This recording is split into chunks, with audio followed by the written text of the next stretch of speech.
These are amazing days to be alive. You're looking at me like I'm Ronald McDonald or something. Like, man, you've been living in a box? Like, no, I haven't been living in a box, and I haven't had my head buried in the sand. These are amazing days to be alive. If there was ever a season of life where I felt primed and privileged to be a believer in Jesus, it is this season right here. Let me tell you, if your gospel only works while things are working well for you, your gospel really doesn't work. If your gospel only works in times of comfort and luxury and when our entitlements are being enjoyed, you don't have a real gospel. The gospel tells us that through suffering and sorrow and trial and problems and persecution, that the church of Jesus Christ is unstoppable. That the kingdom of God will advance in every season, and that God's purposes will be fulfilled. And that we as a people have been wildly possessed by God's Spirit, born again from above, planted in our city, nation, and the nations of the earth to ready all of creation for the return of the King. We are alive for right now. I'm telling you, you don't need fire on your life to stand in convenient places. You don't need fire on your life when you just want to take a vacation. You don't need fire on your life when you just want to check out and stand where it's well lit and all of these other things. You need fire when things get hard. You need fire when times get tough. You need fire when the days get dark. But I'm thankful for the glory of God that's been revealed to us in the face of Jesus. And that now as a people, God has readied our lives for the days that we are living in right now. It's time to arise and shine. You're going to believe it by the time I'm done. It's cool, and you may not, but I mean, that's cool too. We're definitely going to give it a shot. I am thrilled to just be present in the same place together with you guys. We've all been experiencing a unique season of isolation, right? Some people say quarantine, I say consecrate. You can go through the same thing with a different posture and arise on the other side a wildly different person than others that have been experiencing the same process. Our perspective determines our posture. You lock me away and give me nothing else to do except spend time with Jesus, it's going to be trouble. Unless you're binge watching Netflix. I'm excited to see you. Anna and the kids send their greetings. My kids were mad that I didn't bring them, but they're in school, on campus, because we believe God's going to use them as divine agents, brokers of breakthrough, little conduits of divine healing and hope, or the power of God upon these little munchkins. It's going to wildly take over their little school campus. And there's enough of them that we have sent back to school to where they are the majority. Between my kids and Steve's kids, I think we have half the school. 10 is a lot. But Anna and the kids send their greetings. Since we were with you last, I know that Pastor announced that Steve and Cherie have welcomed another little boy into their family. Since the time that we were together last, we are anticipating a new baby ourselves in April. But also, if you track with us in any way, maybe you have seen the testimony or the report that we have posted in different ways, where, yes, we are really excited that we are expecting. But prior to expecting this time, we were expecting a previous time. And I shared the testimony of such in the 8 o'clock gathering, and I feel to do so now too. We were expecting, and we were excited about the word of the Lord and things that God had said to us and revealed to us in a variety of ways that had us tracking and believing in a specific way. And it was almost like the culmination, if you would, of the journey that we had been on with Jesus. And when Mom came home and told the rest of us that she was pregnant, it actually happened to be the exact same day that I broke my back 2 months ago, or 2.5 months ago. Oh, by the way, I broke my back 2.5 months ago. I severely fractured my L5. The doctors told me that it would be 3 or 4 or 6 months even before I could bend or even attempt to stretch again. But how many of you know that we're not normal? And that even when we go through things that seem normal to other people, even when we have to be pressed and squeezed and face times of uncertainty as it may seem, I looked into the face of the doctor and I told him, I said, hey man, that's great. I understand that you're communicating to me a normal process. I don't consider myself to be normal. So you're just helping me to know how to pray, because whether God raises me up in a moment or whether he accelerates the time frames of what you call to be normal, I'm going to believe God. And 4 weeks later, the doctor told me, hey, we actually talk about you almost every day in the office. We've actually never seen anything like it. I've never seen someone suffer the severity of injury that you have had. He's like, we have no way to medically categorize you. Like 4 weeks ago, you severely fractured your lower lumbar spine, your L5. And today you're a brand new person.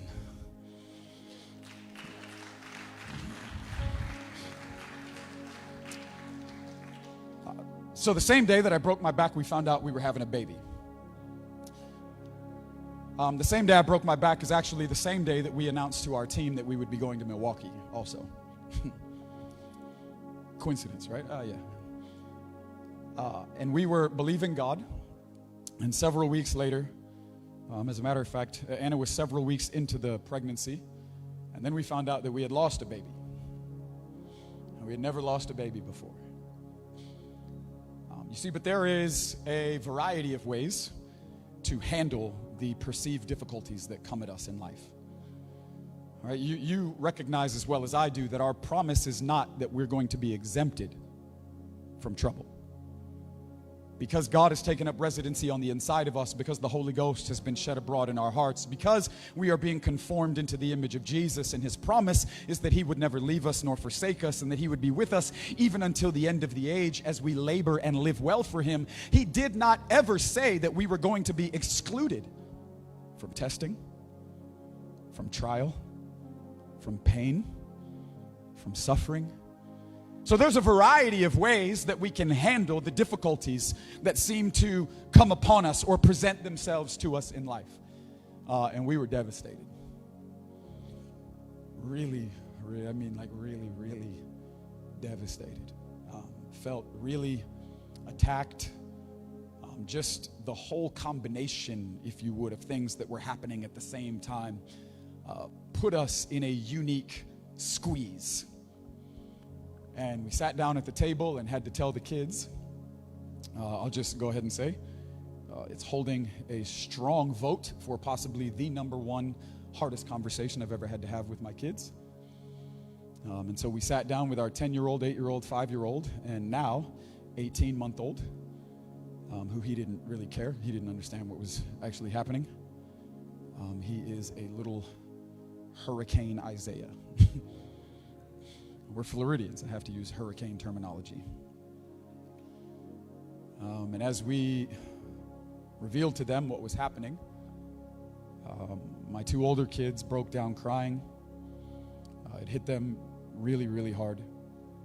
My 5-year-old was really distraught for about 5 minutes and then was asking for popsicles and snacks. Depending on where you're at, you process things a little differently. And Araya looked at me and she said, Dad, does this mean that we're no longer going to have a sibling? Does this mean that God's not going to give us a brother or a sister? And I said, well, babe, we have an incredible opportunity. You see, because I see it that way. I believe that there are wonderful opportunities embedded into experiences that we may not have chosen for ourselves. And that we can go through things that we don't like and arise on the other side something that we do like. We don't have to become bitter. We can actually become better. All right? And I said, we have a wonderful opportunity to determine what type of family we're going to be. She was like, what are you talking about? I don't understand.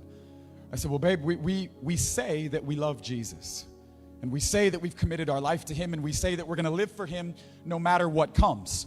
I said, well, life is going to test us in that. And life is going to provide opportunities and experiences in order for us to live the truth of what we communicate. I said, and here we are, and we have to come to the center of the table and determine together what it is that we actually believe. I said, do we believe that God spoke to us about having a sibling? I'm sharing this story for a particular reason. And she said, I believe that. I said, why do you believe that? She said, well, because I had a dream, and, she has her journal, and she scribes, and she's a dreamer like her mom, and she has all these dreams and all these things that she knew that she had seen from the Lord, even down to like what he or she is going to look like, in this instance, a she. And I was like, okay, so baby, those things are real, right? And she's like, yes, they're real. I said, did they happen? She said, yes, they happened. And I said, who else? And I looked at my son, and he shared experiences. And I looked at my other daughter, who believes that even Jesus in a dream was handing her a younger sibling, and she has the name and all of these things. And I said, did those things actually happen? Yes, they happened. I said, well, right now we're going through something that we don't like.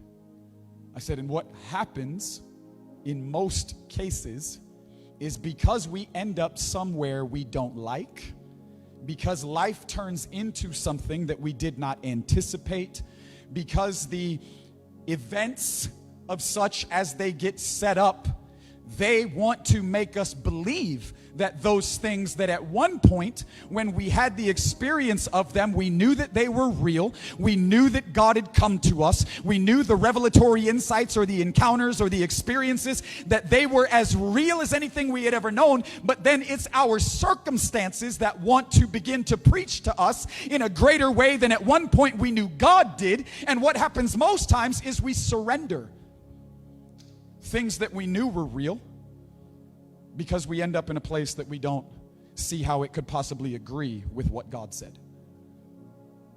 And I said, baby, I know that those things are real, and I know that right now we are in a place that is also real. And there's a lot of confusion, there's a lot of pain, there's a lot of frustration. I said, we're going to process this in him. Because things that you process outside of him, you find other ways to cope other than him. But we've given our life to him. And so as we walk with him and in him, if there's going to be a place or in front of a person where you have a breakdown, break down in Jesus. Unravel in Jesus. I said, baby, it's okay to be upset. It's okay to cry it out. It's okay to be frustrated. It's okay to process all of the anger because you didn't understand. I said, God's not afraid of how wounded you seem to be right now. And I said, we have to make a decision. If those things are real, then just because we're going through what we're going through, are we still going to choose to believe? I said, because I know our circumstances want us to forfeit. They want us to surrender. They want us to give up the word of the Lord, so to speak. And I said, were they real? She said, yeah. I said, I believe they were too. I said, so baby, this is what we're going to do. We're going to grieve and believe. Not one or the other. We're going to do both. We're going to grieve, which means we're not going to pretend like it didn't happen. It wasn't pretend. It was real. And we're going to ask the Lord to sustain our confidence in him, so that as he processes us through this, we can heal well and become whole on the other side. And we can continue to believe even though there's a season where we may seem to be grieving. And so people would ask us, how are you doing? And we would say, we're grieving and believing. And they're like, oh, what? We're like, no, we're doing both at the same time. Because the pain is real, but so is the word of the Lord. And Anna went back to the doctor a couple of weeks after that, because she was going through some things in her body and didn't understand necessarily what was going on, and went back to the doctor, and the doctor came into the room and said, you are never going to believe what is going on with you. You're pregnant. And he said, God must really want you to have a baby, because there's not even enough time necessarily that has passed in order for this to have happened so quickly. I want to encourage you that the appearance of death and defeat are subject to the purposes of God. He is a God that speaks those things that are not as though they were. And he calls into being things that were not, and he gives life to the dead. He says, "For I am the resurrection and the life." And if you would simply choose to believe, then you will see the glory of God.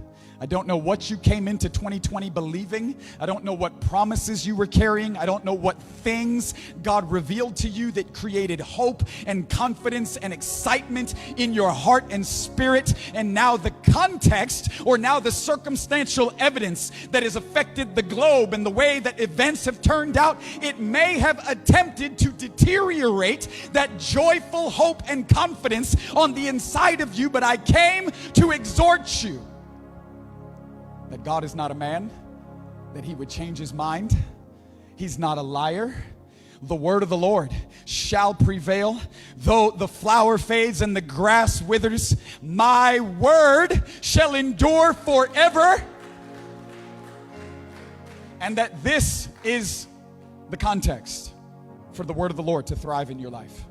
That this is the season and the setting in order for all of those things that God has spoken into your wildest dreams and imaginations. This is the season for fulfillment and breakthrough. In Jesus' name, if we would choose to believe.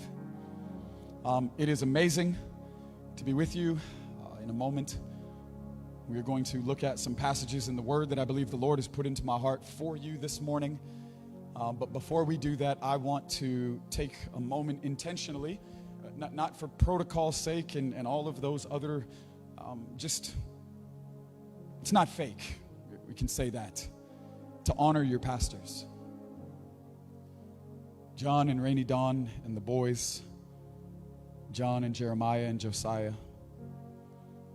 We love them. We are honored to be connected by God's design to see the cities of our nation and the nations of the earth completely rocked for Jesus. But beyond that, we are thrilled for the privilege to be together, to be family, to see in the place of relationship Jesus form his image in us in a covenant way that would reveal to the rest of the age and even the powers of the air that what he has secured for himself by the wisdom of the cross, the hostile powers and principalities will never be able to conquer or divide. And so we are grateful to be connected. Bro, you know we love you, we honor you, mean that with all of our hearts. And we are grateful to be a part of this family and for the way that you have welcomed us in, myself, my family, our whole team.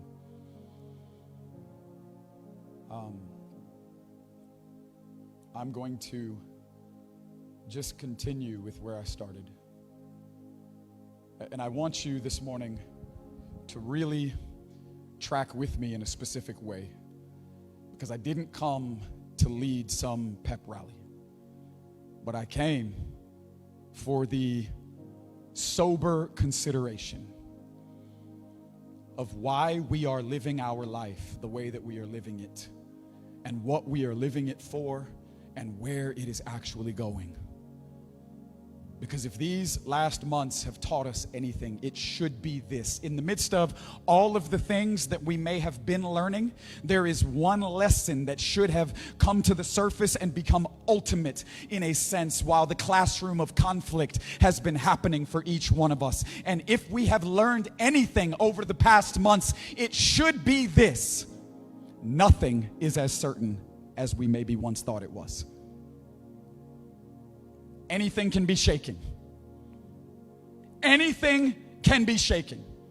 Whether it's world economies, Whether it's the rising and the raging of nations against nations, whether it's governmental structures, whether it's political corruption, whether it's economic crisis, whether it's a disease or an infection or an infirmity or a pandemic, whatever it may be, whatever at one point we thought was certain, whatever at one point we thought would never be disrupted, whatever at one season we may have thought would be a steady place in the experience of our life, these past couple of months, in the classroom of conflict, we are learning very quickly not to place our hope in the wrong places. We are learning very quickly that God has a people in the earth, and that people, the church, the bride, the eternal companion for his son, King Jesus, whom he loves, the rightful ruler of the nations, all creation, and even the cosmos, that God has a people in the earth that belong to him and only him, and we are that people. We are that people. The church belongs to Jesus. The church belongs to King Jesus. Now, what that also means is that if the church belongs to Jesus, that means the church does not belong to anything or anyone else. That means the church doesn't belong to America. The church doesn't belong to America. The church is planted in America as a heavenly colony.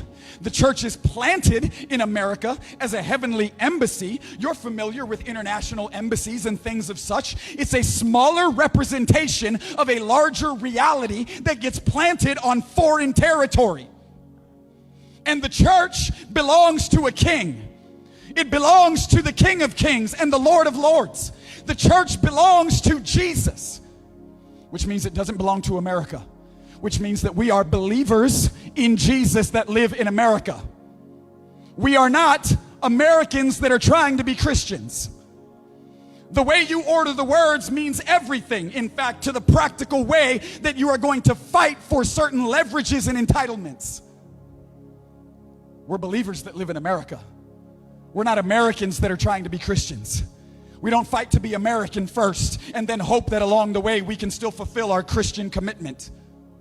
We are a heavenly embassy planted in the nation of America, here to represent the King. We are ambassadors of another kingdom. And we are planted here to ready this nation for the return of King Jesus. That's why we do ministry in this nation. We do ministry in this nation because the King is actually coming back.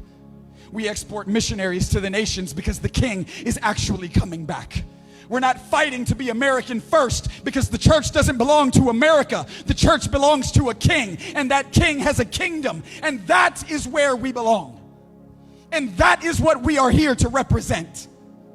And so we're not fighting to be American. And if we're not fighting to be American, then that means all of the constructs and systems that are built into the fabric of the American experience are not where we are finding our purpose or the demonstration of our power. That means the church doesn't belong to politics.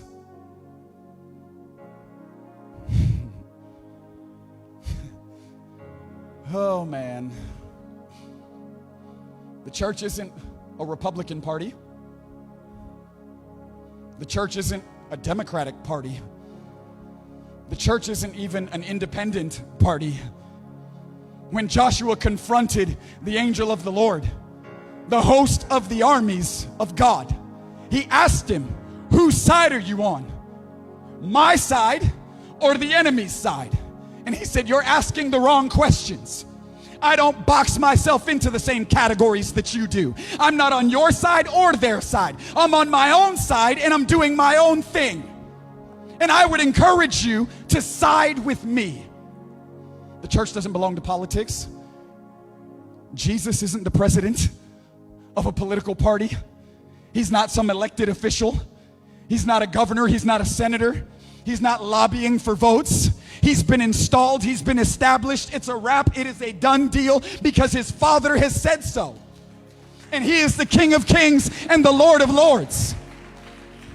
And he's not out parading around trying to rally the Christian vote like a politician.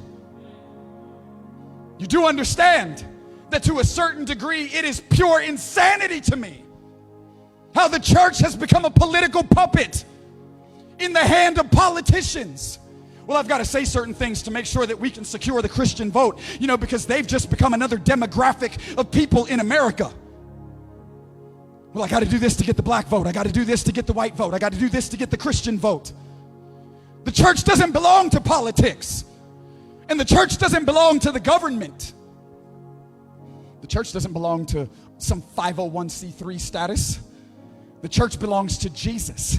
The church doesn't belong to Uncle Sam for its tax exemption privileges. The church belongs to Jesus. We don't belong to some activism group. We don't belong to all of the influential causes that continue to rise up in the earth with all of these powerful, influential faces and voices. We belong to a king, and that king has a kingdom. And it's important for us in these days, if we are going to live as a faithful people to the Lord, that we determine where our place of identification actually comes from. We identify as believers in Jesus. We're King's kids. And we are planted in America to be a family that is on mission in our nation and throughout the nations to ready our own hearts and those around us for the return of this wonderful King. And there are incredible seasons and the fullness of time moments where God's strategic purposes get revealed and fulfilled. Galatians 4:4 tells us that in the fullness of time, God sent his son through a specific process, the womb of a woman, coming through the life of a virgin, that God was getting ready to reveal a revelation of Jesus into a specific generation, and there was a unique time that he determined that he was going to do that. And prior to an unveiling of Jesus, there was a man that erupted in the wilderness, and his name was John. John had given himself into isolation and obscurity because of the voice of the bridegroom that had overwhelmed him and wooed him into a quarantine season. And John spent a season in isolation. He spent a season boxed out in the wilderness. He had a funky wardrobe and a weird diet. But a voice had overtaken his life. And he went away to be with the Lord. And Mark chapter 1 tells us that John came as a messenger to prepare the way for a great unveiling of Jesus in that generation. That God raised up a man in private.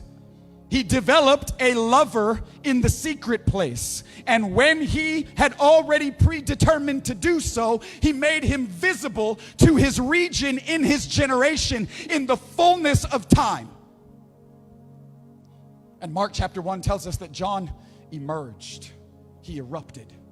One translation says that John had an appearing in the wilderness. He appeared. He became visible.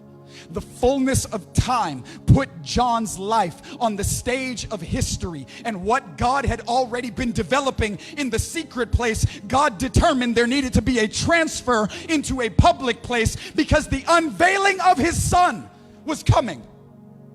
Oh, that we would have a vision of Jesus that would overtake and consume our lives. John severed himself from every system. He walked away from every luxury. He turned his back on all of his privileges and his entitlements. And he said, wherever that voice goes is where I want to be. Wherever he would woo my heart is where I will follow. You've come knocking upon the door of my heart and life, and I will give you whatever it is that you ask for. And John spent a significant amount of time quarantined away in the wilderness.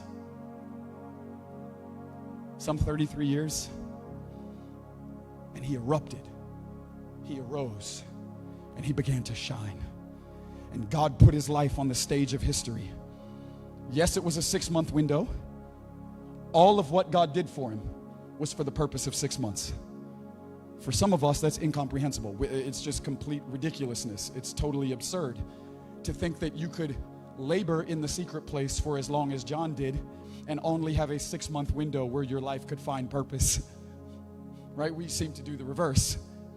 We spend 6 months getting ready and then want 30-something years of public visibility. But John arose because his life had been overtaken. I want to ask you what your life has been overtaken by. The Song of Songs gives us a wonderful love story.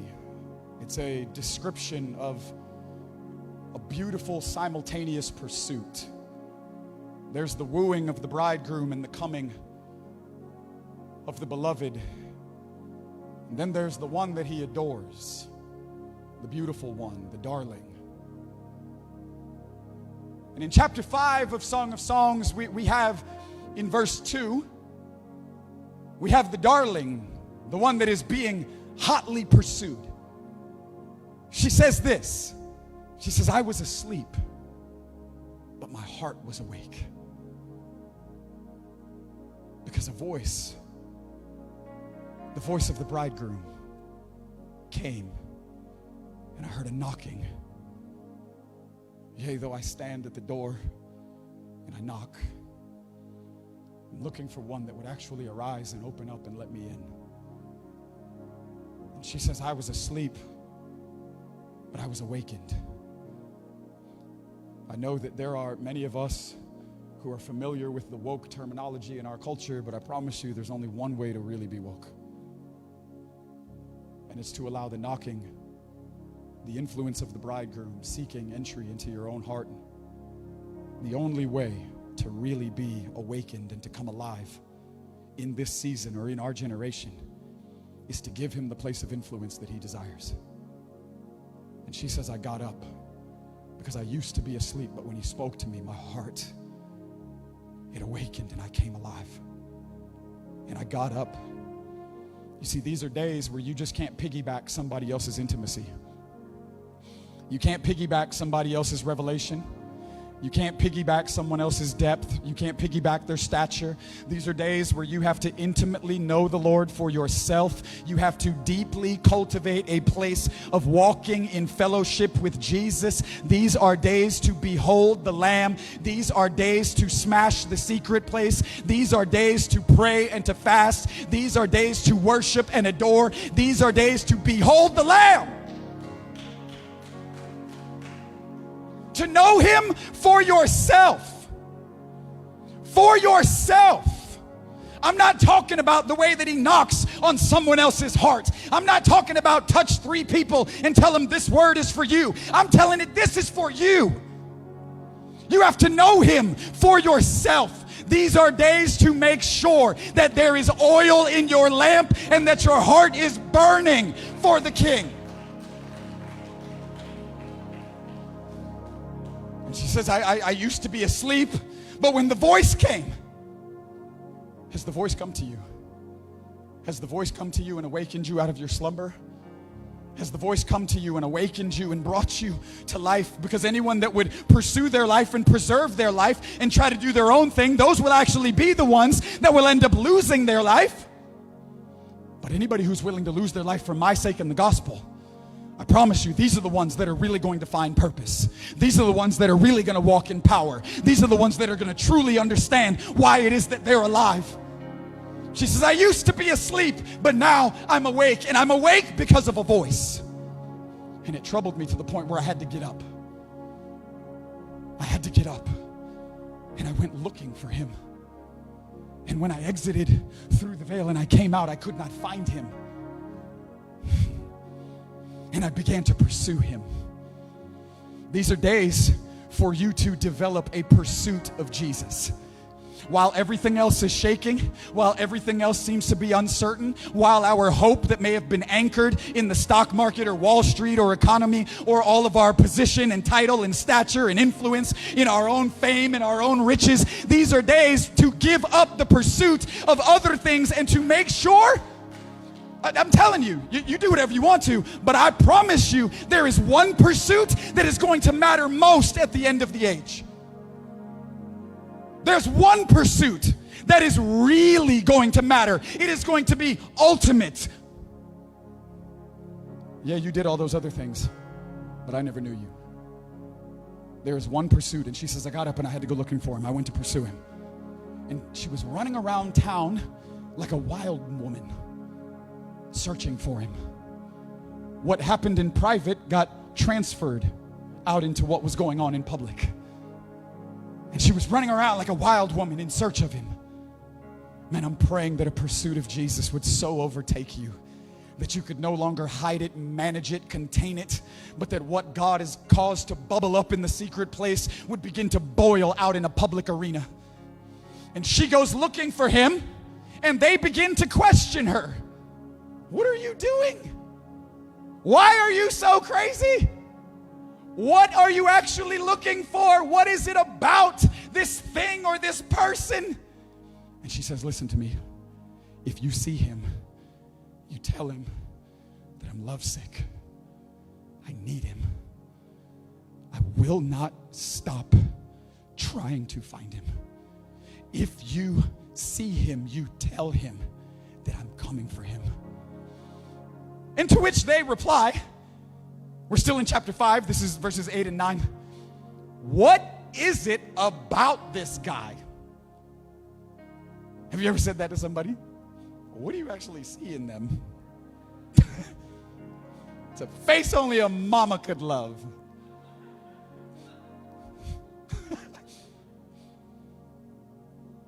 She says,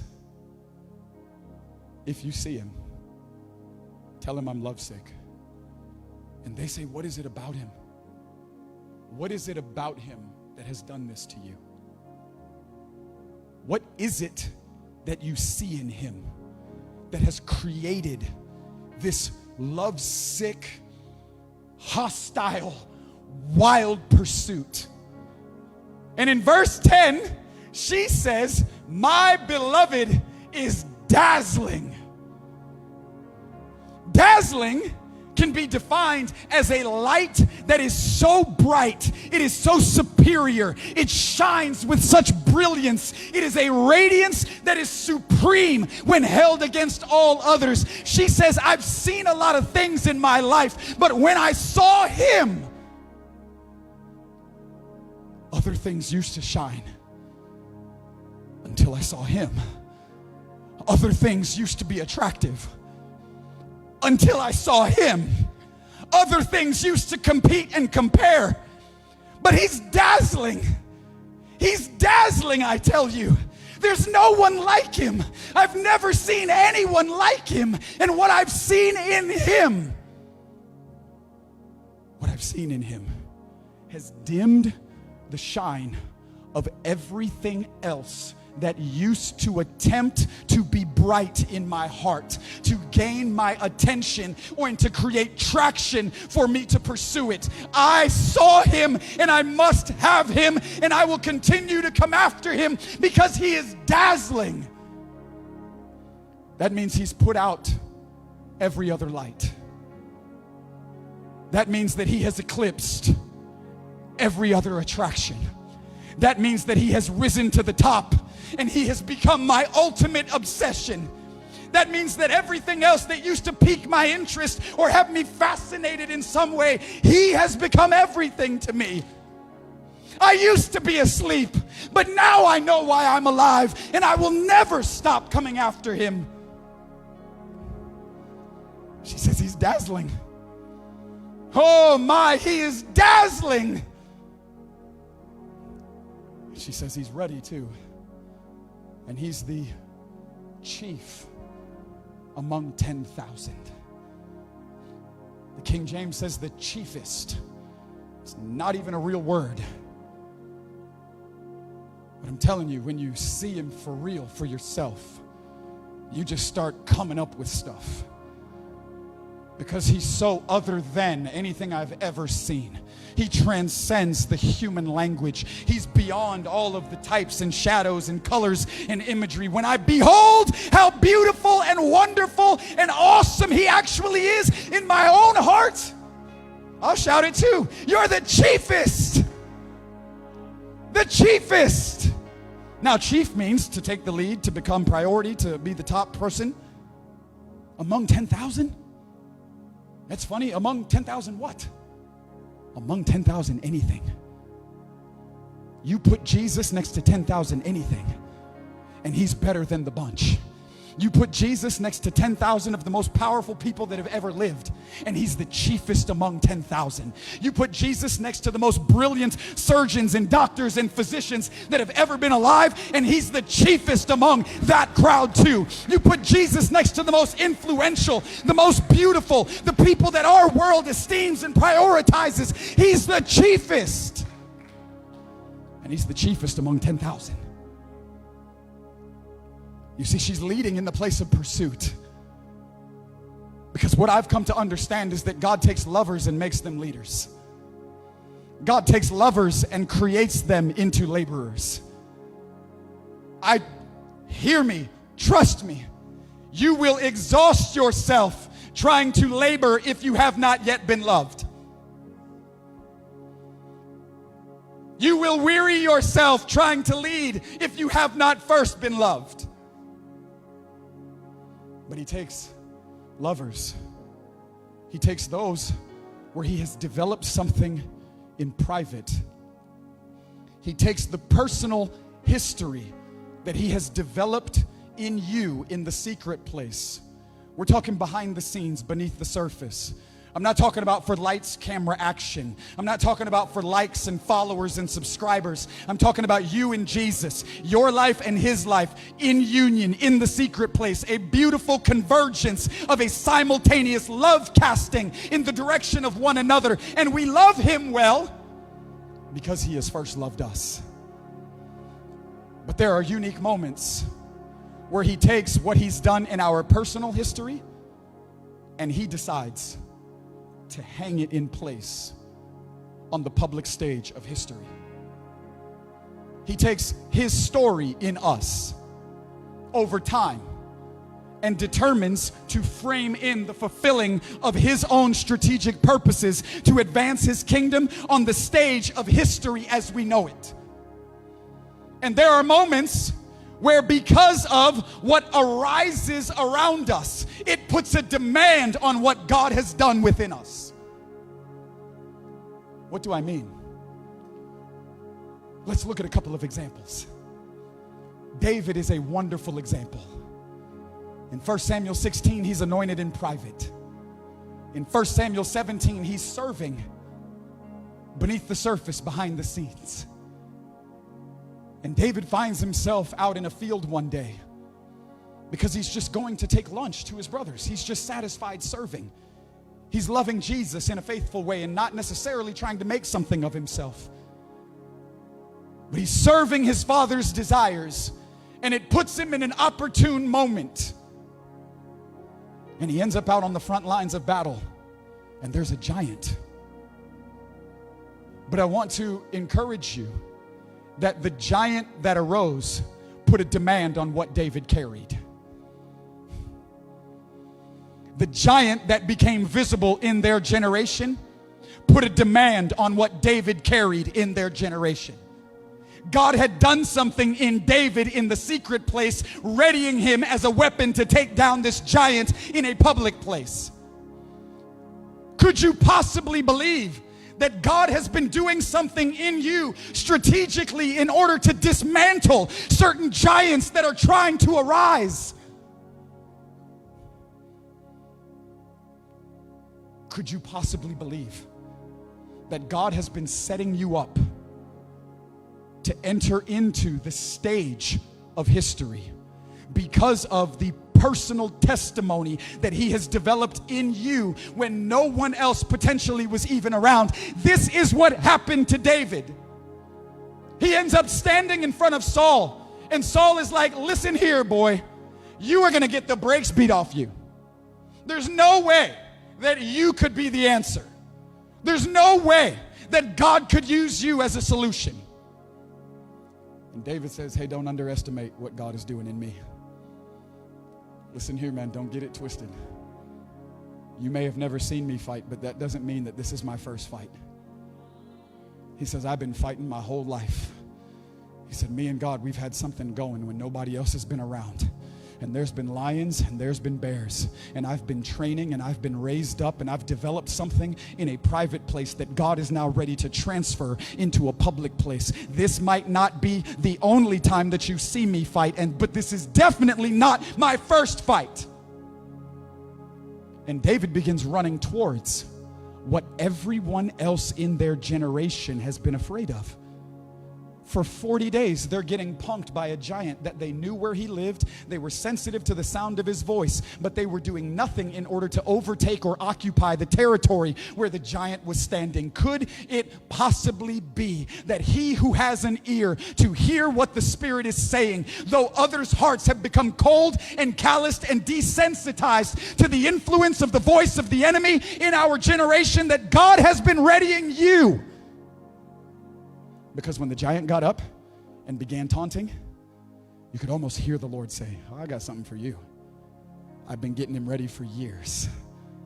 And everybody else is going to overlook him. Nobody else is going to be willing to bet on him.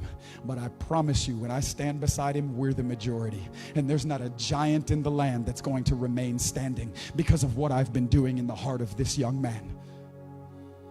There are certain influential moments in history where creative opportunities to rise to the occasion present themselves to those of us who say that we love him. And David says we're not fighting for a worldly cause. We're not simply defined as the servants of Saul, but we're the army of the Lord. And God's going to take you down, not because this worldly cause, not because of some politician, not because of some medic person, but God's going to take you down because he wants to glorify himself in the midst of specific hostile situations. And David begins running to the front line of what everybody else was afraid of in their generation. This sounds similar to what happened to a company of folks in the upper room. Fire came on them. And God threw them out to the front lines. God put them out in the streets to shake things up. And there was a price to pay. And there was a cost to consider. And there was real pressure. Some of them were beaten. Some of them were tortured. Some of them were stoned. Some of them were imprisoned. Other ones of them were publicly executed after years of faithfully running and living and serving the King of Kings. But God put fire on them to throw them into the midst of what seemed to be a tumultuous circumstance. Some of us think that God is going to put fire on us to hide us. But could it possibly be that all the fire you carry has been waiting for this moment right here? For God to put you down in the center. For God to allow you to rise to the occasion in the midst of. And God threw them out into the streets. And years later, there was one of them who was ordained, and they laid hands on him, and he was filled with the Holy Ghost, and he had wisdom, and he was serving in the food pantry for years, who's out in the streets. And there's miracles on his life, and there's wisdom that can't be refuted. And in Acts chapter 6, Stephen is put on trial. And in Acts chapter 6, while he's on trial, hear this, he's been arrested, so to speak. And while he is under arrest and standing on trial, in Acts 6, verse 15, it says that when they looked at him, that his face began to shine. And that his face was glowing and it was radiant like that of an angel. Psalm 34:5 says, those who look to him will be radiant, and he will not disappoint them. Moses went to the mountaintop to be with God in Exodus 34. And it says that when he came back down, the people were afraid of him because there was a glow, there was a shine, there was a radiance, there was an illumination, so to speak, that had come upon the countenance of Moses, and it was something that they could not understand, and fear gripped them because of what they saw that was on him. But Moses didn't go to the top of the mountain looking for a face shining anointing so that he could start having glow meetings. Moses went to the top of the mountain to be with God. And God did something in him that became visible to all those around him. And Stephen's standing there and his face is shining. Let me just submit to you that you will always reflect what you mainly behold. Because you become what you behold. And those of us that spend all of our time looking at the news, sifting through the media, figuring out what every conspiracy theory on Facebook or Instagram is talking about. Let me just encourage you. For some of you, get off of Facebook and get into the face of Jesus. Okay, get off of Facebook and get into the face of Jesus. Because you cannot fake what is on your face. Jesus said when your eye is single, your whole body will be filled with light. There's a singular devotion. This one thing I ask, this is what I will seek. To be in your house, to gaze upon your beauty, to behold you. You will always become what it is that you behold. And Stephen is standing in the midst of a tragic situation. He is arrested and on trial because of what God is doing in his life. Let me encourage you, what God is doing in your life is not always going to create cheerleaders. People are not always going to be readily excited to rally around and to offer their support because of what God is doing in you and because of the shine that has come upon you in certain seasons. But Stephen is standing, and he's standing tall in a moment of adversity. And he's giving testimony to the King of Kings, to the Son of Man, the rightful ruler of the nations. And it says that the crowd became enraged. They didn't want to hear it anymore. Stop saying what you're saying. But Stephen kept preaching. Stephen kept testifying. And they began to cover their ears and gnash their teeth. And it said that they began to run at him. We're familiar with mobs and crowds. They began to run at him. And while they initiated something in his direction, it says that he was overwhelmed. He was overcome, so to speak, in the moment. And he lifted his head, and the heavens were ripped open. And he gazed into a heavenly place, and he saw Jesus seated at the right hand of the Father. And Jesus stood up. At this point, the rocks started flying. Stephen was branded with a vision of Jesus in the midst of persecution. Jesus branded Stephen's heart and his eyes with a fresh unveiling of himself while there was trouble, while he was on the verge of crossing over to the other side of his last breath. Our promise is not that God will only be good to us when things are going good. Our promise is that Jesus will be near to us, whether we're in the fiery furnace, whether we're in the lion's den, whether we're standing against the mob and the rocks are flying, that the way we behold him will define everything about the way that we live for him. Because who it is that we believe we belong to will be the thing that ultimately troubles us and creates movement in our hearts. The Shulamite woman said, I heard a voice, and that voice created movement in my life. What have you been moved by in this season?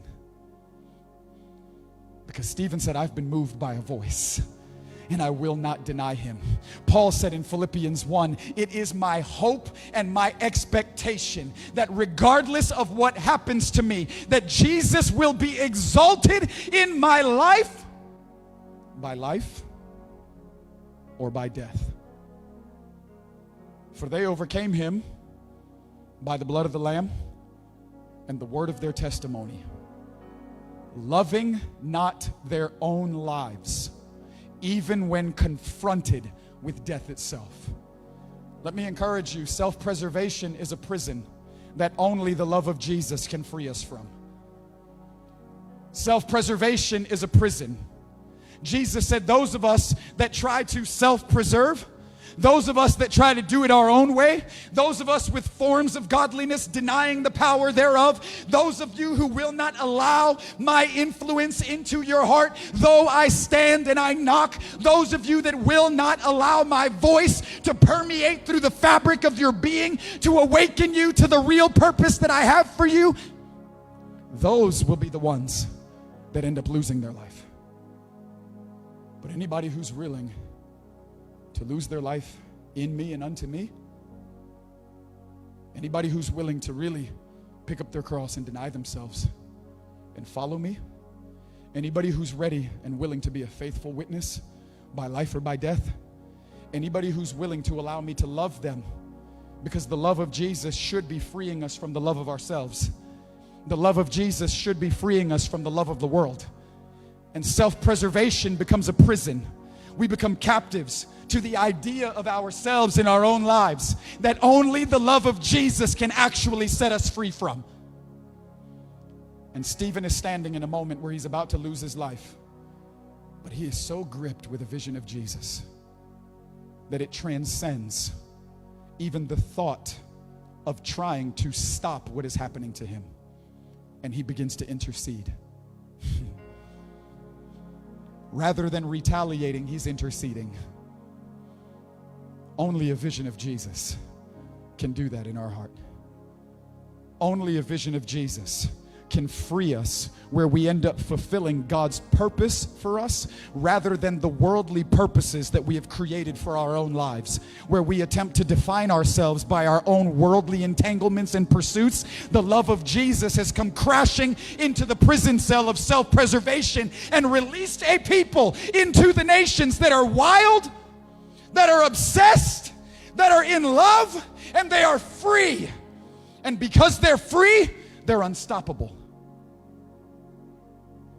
You couldn't possibly disrupt with what God is doing in my life because He's gifted me. Right? We all want to be gifted in a variety of ways, and we try to fit our lives into different conversations of gifting according to what we think is preferable for us or to what we applaud. Let me tell you the gift that we all need. You need the gift of yes in your life. The gift of yes. Lord, whatever this means, wherever this goes, whatever cost there would be to pay, I've let you in. And I've given you everything because you've given me everything. And I'm not trying to protect or preserve some idea of who I should be. And Lord, if you've already determined that my life has been fashioned for such a time as this, then let me rise to the occasion. Leonard Ravenhill said the opportunity of a lifetime must be seized in the lifetime of the opportunity. There's an opportunity before us. There's a season that has opened itself up to us where what God has been doing in you, there has now been a demand that has been put on it, where it can no longer be bound up in a secret place, but God is looking for lovers that He can transfer into a public place, because He has been awaiting this moment, this hour, to strategically set your life on the stage of history.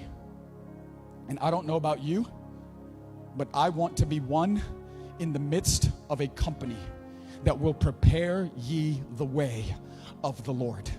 John was a person in his generation prior to the first unveiling of Jesus, but prior to the second coming of Jesus, it will not just be a person, but it will be a people, and I want to be one of the ones that are a part of that company, preparing a way for the return of the King. This is the point of our life, to ready the nations for the return of this wonderful King. And it is my hope that God would exalt His Son in us by life or by death. Death is no longer the final enemy. Oh, death, where is your sting? Death is now a tool in the hand of God. Because death is no longer what eternally destroys us. Death is now what eternally transforms us. Where we will be glorified on the other side of our last breath to serve in the midst of ruling the nations and creation alongside of Jesus forever and ever. And it is that purpose that plants your life and mine in the world, but makes us not of the world.